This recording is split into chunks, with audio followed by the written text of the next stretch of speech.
In a previous episode, we looked at creating a to-do list using Vue components and Hotwire. And part of any maintainable application is having a test suite that will run through and ensure that your code is working the way that you would expect it. And so in this episode, we will revisit episode 288 so that we can have a look at what we need to do in order to add in some tests for the features that we created.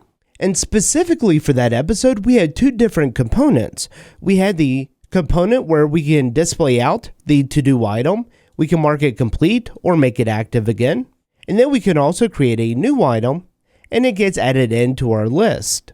And did you know that you can go to railsstore.com to get your own Ruby on Rails t-shirt or your Drift and Ruby t-shirt?